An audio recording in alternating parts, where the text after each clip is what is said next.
তুমি ব্যাগ গুছাইছো কেনে? ব্যাগ গোছাবো না তো কি করবো? বন্ধুদের সামনে তুমি আমার মান সম্মান কিছু ধরলে নাকি? চলো করে বাড়ি যাবো।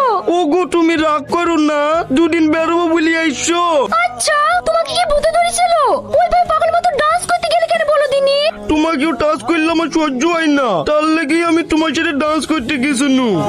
ছি ছি ছি, তোমার মন এত খারাপ? ওইটা আমার বন্ধু। বলছি তো আমার ভুল হয়ে গেছে, রাগ করো না প্লিজ, কথা দিচ্ছি তোমার ব্যাপারে আমি আর কোনোদিন খারাপ ভাববো না। I miss you too. কি গো এত রাতে কার সাথে কথা বলছো? সকালবেলাতে টনি আমাকে একটা গিফট করলো না, পুতুলটা কত সুন্দর লাগছে বলো দিনি। সত্যি ওর চয়েস আছে, আমার কোনটা পছন্দ আর অপছন্দ ও খুব ভালো করেই জানে। তোমার পুতুল এত পছন্দ? আমার পুতুল খুব ভালো লাগে। তা তোরা তো কোথায় যাচ্ছো? তুমি বসো, আমি এক্ষুনি আসছি। রোহন ভাই, ও রোহন ভাই। কিরে শফিক, তুই কাল শ্বশুর বাড়ি গেলিনি? হ্যাঁ শ্বশুর বাড়ি থেকেই আসছি। এত রাতে শ্বশুর বাড়ি থেকে আসছি, কিছু হয়েছে নাকি? না না কিছু হয়নি, দোকানটা খুলে একটা পুতুল দেও গত। এত রাতে শ্বশুর বাড়ি থেকে তুই পুতুল নিতে এসছি? হ্যাঁ তুমি এত রাতে কোথায় গেছিলা? আগে চোখ বন্ধ করো, তোমার জন্য একটা সারপ্রাইজ আছে। সারপ্রাইজ।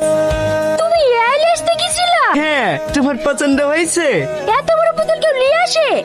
তুমি যে বললে তোমার পুতুল খুব পছন্দ। পুতুল পছন্দ তা বলে এত বড় দামের মোষ পছন্দ না? আমি জানি তো আমার পুতুল তোমার পছন্দ হবে না, ওই পুতুলটাই তোমার পছন্দ হবে। ওইটা তোমার বন্ধু দিছে যে, তুমি আমার ভালোবাসার জীবনেও বুঝবে না। আমি তো একটা পাগল, শুধু তোমার পুতুল পছন্দ বলি আমি 2 কিলোমিটার পথ